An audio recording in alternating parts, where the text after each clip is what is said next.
নমস্কার বন্ধুরা, ভালো আছেন তো আপনারা?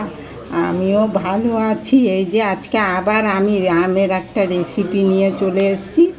আমি আম সত্ত্ব বানাবো।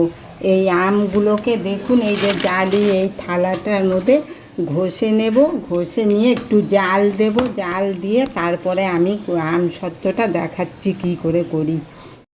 দেখুন বন্ধুরা, এই যে আমার গোলানো হয়ে গেল। এবার আমি এই যে কড়াইয়ে দিয়ে এটাকে জাল দিয়ে দিচ্ছি ভালো করে। দেখুন বন্ধুরা, আমার এই যে এই আমগুলো জাল দেওয়া হয়ে গেছে। এবার আমি ছোট ছোট গোল গোল করে দিয়ে দিচ্ছি আম সত্ত্ব। এই যে এরকম করে করে একটা প্লাস্টিকে পেতে দিয়ে দিচ্ছি। এই গাছের আমগুলো পেকে পেকে সব নষ্ট হচ্ছে, তো ভাবলাম এই আম সত্ত্বটা করে দিই। দেখুন বন্ধুরা, আমার আম সত্ত্বগুলো দেয়া হয়ে গেল। এবার আমি রোদ দেখিয়ে নেব ভালো করে। এত মিষ্টি আমগুলোতে আমার চিনি দিতে হলো না, এমনি আমি দিয়ে দিলাম। দেখুন বন্ধুরা, আমার এই আম সত্ত্বটা দেখুন তৈরি হয়ে গেছে।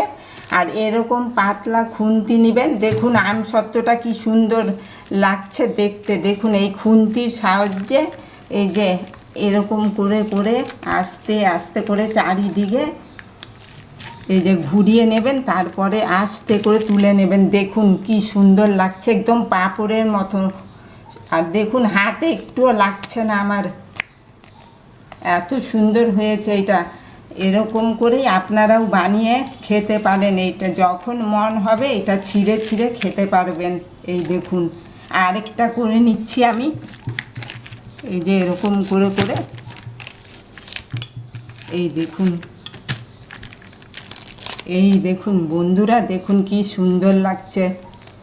একদম মনে হচ্ছে পাকা আমের পাঁপড়। আপনাদের যদি এই রেসিপিটা পছন্দ হয়ে থাকে, লাইক করবেন, শেয়ার করবেন, কমেন্ট করবেন। আর প্লিজ আমার এই চ্যানেলটাকে যদি এখনও বন্ধুরা আপনারা সাবস্ক্রাইব না করে থাকেন, তো তাড়াতাড়ি সাবস্ক্রাইব করে দেবেন। ধন্যবাদ।